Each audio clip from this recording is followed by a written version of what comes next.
sebenarnya gini ya, ini menurut aku aja.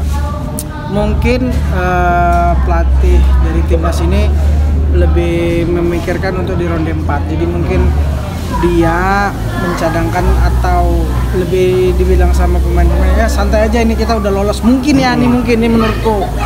Tapi seharusnya janganlah sampai 6-0. Sakit kali rasaku. Tapi yang pasti adalah di round ketiga ini aku sebagai masyarakat Indonesia dan pencinta timnas Indonesia sangat bangga sama timnas kita yang sudah sampai ke ronde 4. Walaupun apapun hasilnya yang sama Jepang, tidak mengubah apapun, yang penting kita adalah negara satu-satunya dari Asia Tenggara yang sampai ronde 4 dan mantap timnas ini. Dikasih Bang 4-0 bener digempur habis nih sama Jepang. Kan sebelumnya cuma 4-0 di GBK. Ya, di GBK mungkin karena ada kekuatan tim dari supporter kita, 2-0-nya tertahan. Pas di sana dihabisin mungkin kan gitu ya rasaku ya.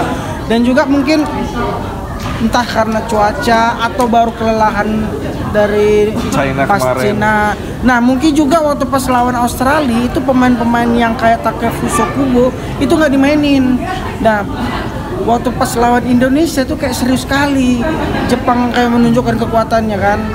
Terus beberapa pemain kayak Rizky Ridho cedera, terus Ivan Zerner juga akumulasi.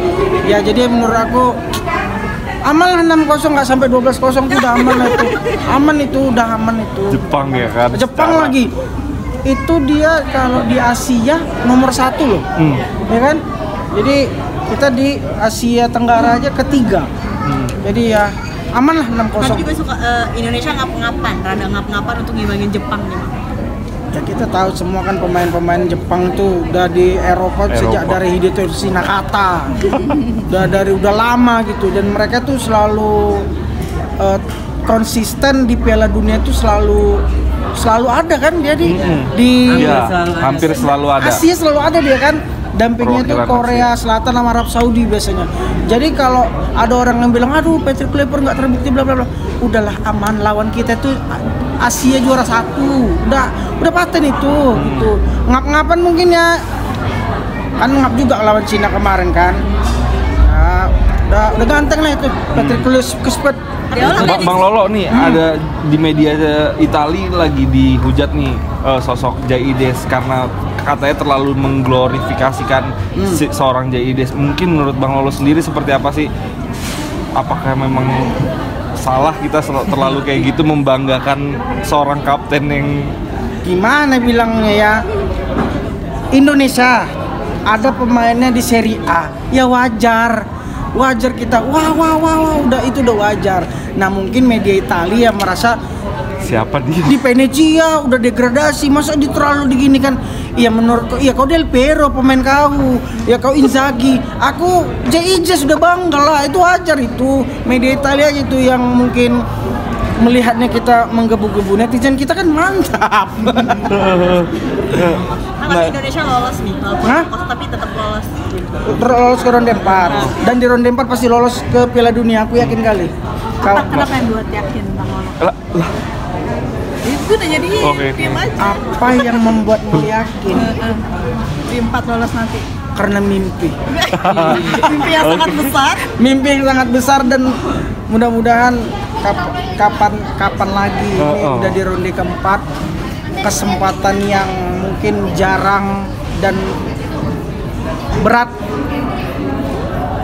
Aku yakin pemain-pemain kita juga yang diaspora, pemain asli dari Indonesia juga pasti berpikir kalau nggak sekarang kapan lagi, dan mereka tuh punya mental itu rasanya. Bang Lolo, ini kan sekarang juga trennya di pemain timnas kita kan selalu yang kece-kece, dandan lah pokoknya. Menurut Bang Lolo sendiri gimana sih Bang melihat tanggapan seorang Bang Lolo sendiri menilainya seperti apa gitu? Ya nggak masalah kan, kalau pemain bola banyak duit, muda, banyak duit, nggak apa-apa lah dandan gitu. Yang penting intinya gini ya, mau Rizky Ridho, Jaides, siapa yang paling ganteng sekarang, oleh Romelu itu nggak akan lebih ganteng dari Lolo, udah itu. Tapi katanya karena pemain Jepang juga biasa aja gitu penampilannya, maksudnya secara look ya. Iya karena dia lagi di Jepang, coba lagi dia main di klub Eropa bergaya juga kok. Jadi tolong nih netizen Indonesia udah selalu support aja, udah gitu. itu aja. Bang, terakhir dong bang, mungkin Ini nggak ada bahas film ini ya? Enggak, tahu terakhir bang, terakhir mengenai soal Ko Ernest ini seperti apa bang? Akhirnya Nama aku komen itu. tutup akun Timnas pendukung timnas lebih ngeri dari apapun. Nggak mau komen apapun aku. Yang penting Ernest Prakasa adalah senior aku di stand up dah gitu aja. Siap. Oke bang. Film dulu bang. Film dikit ini syuting perdana kan di Cina atau Mas ganti cut. Ya jadi kalau dari pengalaman seorang Lolo ini adalah apa namanya? Pertama kali syuting film di luar negeri ya. Jadi ini pengalaman yang sangat berarti yang bakal aku ingat dan aku ceritakan ke anakku, cucuku sama cicit-cicitku. Lolo pernah syuting di luar negeri. Mungkin ada habis ini Paris, Belgia atau Vietnam, dan pengalamannya itu sangat berarti karena memang syuting di luar negeri itu sangat berbeda dari yang di dalam negeri yang pernah aku alamin gitu ya. Jadi banyak hal-hal yang dapat aku jadikan pelajaran lah. Perbedaan yang paling signifikan itu apa sih Bang Lolo? Pertama suhu, terus jauh dari keluarga, terus orang Cina semua banyak di sana yang pasti kan, dan kulturnya. Dan yang agak susah itu ketika kita ke ke tempat-tempat umum, entah mau beli makan itu kita harus pakai aplikasi yang di handphone untuk komunikasi lah. susah nggak adaptasi cuaca di sana dengan dinginnya? Enggak, kan aku kelahiran London. Oke. Awal hari pertama, hari kedua itu aku menggigil. Cuman karena ya manusia kan ada bisa beradaptasi, lumayan gitu. Tapi ketika pindah kota lagi yang lebih dingin, wah keluar nih semua nih. Gimana caranya tetap fokus dalam berakting walaupun cuaca lagi bener ekstrim Bang di sana? Apa ya? Triggernya apa sih Bang? Aku tuh kalau misalnya lagi ini mau take nih, jadi ada waktu jeda beberapa atau aku lari-lari gitu, biar panas. Rupanya keringetan. Jadi tukang tacapnya marah. Kok keringetan sih lo? Ada pengalaman yang paling nggak bisa dilupakan nggak sih di luar Cina syuting ya, sendiri di ketika lagi di Cina gitu? Banyak lah. Apa tuh? Banyak. Salah satunya yang Bang. Banyak itu adalah saat aku ke toilet. Kenapa tuh? Jadi aku melihat Si kuning. sebesar bukan kuning lagi dia, sebesar tentara, sepatu tentara. Itu yang paling.